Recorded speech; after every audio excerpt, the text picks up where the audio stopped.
Hello, everyone. Thank you for attending this session. I am Jeetu Kataria, CEO and co-founder of DIFX, Digital Financial Exchange. And as an H1 trader since last 15 years, I have been dealing in different markets like equities, derivatives, options.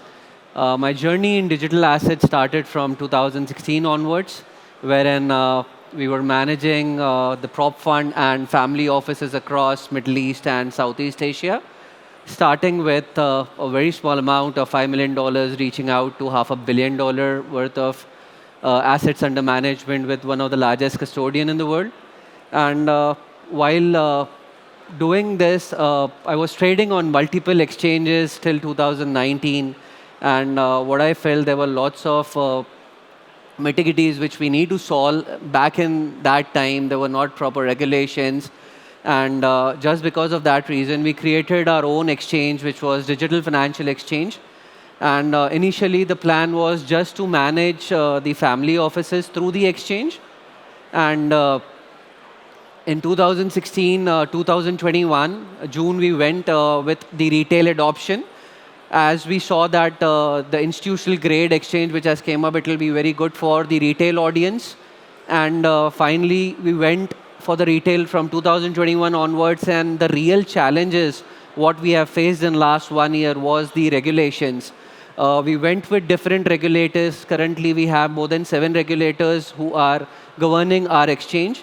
And I personally feel that the real adoption, which needs to come on the digital assets, will only come when the regulator understands the real use case, and only then it will be possible to have that mass adoption. As a cross-asset exchange, I have seen that we have more than 3 billion users on the traditional side trading on different asset classes. But as of now, there is a massive gap between the digital assets and the traditional assets. We have more than 300 million users, but if we need this shift, it is the regulator who will play the major role going forward, and the regulators needs to be very innovative going forward if they need real mass adoption to come in. I think currently there are 25 to 30 countries which have regulated the digital assets. But if we go niche into the regulations, we'll see there are hardly 2 or 3 regulators who actually understands that what is needed by the industry. And there is a detailed classification, I feel, which is needed to justify and classify the tokens and the coins for any regulator. I think there was one very large regulator last month which did a deal wherein a cattle farm in one country went as a security in the trustee company with that regulator, and they came out with a security token which was distributed to more than 15,000 users across the globe. So these are the regulations. If you need real mass adoption, I think the regulators needs to understand the need of our, and only then it is possible that we will have that billion users in coming 3 years who are trading on the centralized exchanges. If we see the overall growth in last 1 year, we see Latin America, we see Middle East, Asia Pacific, and Southeast Asia. We have more than 100 million users who came only from these regions. But ultimately, they came through a different concept because of the mass adoption on the Web3 space, which was a decentralized protocol by doing different concepts of play to earn, walk to earn, and so on. But ultimately, these people who came in, they need a proper on-ramp and off-ramp system to encash their funds back in their bank account. And I think the current system and the regulations only allow in 20 or 30 countries wherein these users can have their funds, whatever they are earning through different Web3 concepts, to be given in their bank accounts. And there are n number of countries wherein when you get the funds back in the system in your bank account, your funds get blocked. So this is what we feel as an exchange, that it is very important to understand the need of our, why these mass adoption will come in, and who will be the people who will be trading on digital assets through Web3 space and the adoptions of NFTs because of the growth they have seen.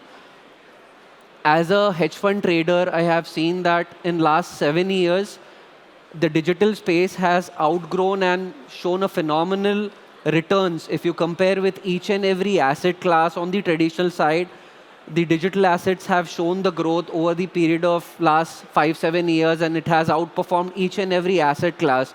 Even if we do the comparison in last 1 year, wherein each and every market is down, and if we compare that digital space compared to the Fortune 500 companies, even still we are above these trend lines of the very large companies listed on NASDAQ and LSE. And that's where we feel that the asset class has grown, but the adoption through institutions, adoption through the family offices, where the larger chunk of funds flow in the traditional side, if that needs to come, it will only come through a proper regulations. To go on the regulations, as an exchange, why we feel that these regulations are needed and what solutions we have given. We are a cross-asset exchange wherein we allow users to trade more than 1,000 assets, traditional, with their crypto assets on their custody. We are managed through one of the largest custodian. When I was trading on more than 25 exchanges back from 2017 to 2019, my real problem was switching between the assets, ease of trading on these platforms, wherein if I need to go and see my order book, it will take me at least 10 minutes to go deep dive into the platform and check what's my order book, what's my trade size is. That's what we feel as an exchange, that it is very important to give the solution which is an idiot proof to the users, that even a user who didn't had any experience on digital assets can come and onboard with you, complete its KYC within few minutes and start his trading journey. That's what we feel is the need of our, and we are the only exchange right now which has launched a product which is a nomination tech. In this nomination tech, we allow users, each and every user of our exchange, have an option to nominate their family members, and they can nominate up to 5 family members, friends, and their relatives. And if anything happens to them, all the assets what they have on the platform can be transferred to their family members, and everything is robust on blockchain. So even as an exchange, once a user comes in, at the back end, we cannot change because every transaction is recorded on the smart contract. That's what we feel, that today, if you go to the regulator as an exchange and if you're robust in your KYC compliance and how you're protecting the users, that's what the key points are which we are taking care as an exchange. If you go in the past history, in 2020, there was an article by one of the largest publishers, Cointelegraph, which says, what happened to your Bitcoin when you die? And millions of users went and had a poll, and 89% of the users showed the concerns that we don't know that what will happen to our Bitcoins once we die. And they replied it 2 years later, writing that yes, there is an exchange wherein a user can have all the funds in the centralized system with one of the largest custodian maintaining with fully insured wallets, and all the assets can be transferred to their family members. So we personally feel that today, if we need to go on that 1 billion or 2 billion user mark, it is very important that the centralized exchanges will play a wider role to have on-ramp and off-ramp system for each and every user who are either working on the NFT platforms, who are either earning on play-to-earn concepts or Web3 concepts. Ultimately, they need to come on the centralized system to get that funds back in the system. And each and every exchange needs to take care that the users are protected in at least whatever funds they bring in. These are secured by the custodians and they have a robust system. That's what we have built, and in last 1 year, just because very small integrations of protecting the users, we have successfully onboarded 500,000 users without doing that massive marketing, only marketing the real use cases where there were problems faced by me as a trader in last 7 years of my trading journey with different exchanges, and what solutions we have given.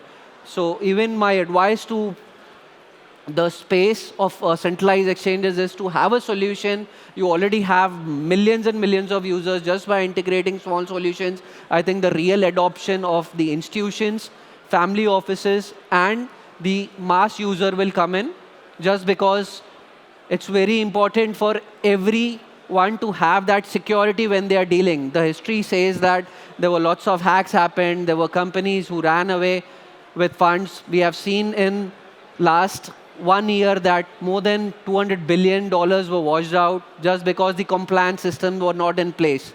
So that's what we feel is the need of R for regulators to streamline the regulations, but simultaneously understand that what is the need of R to have that mass adoption. Thank you.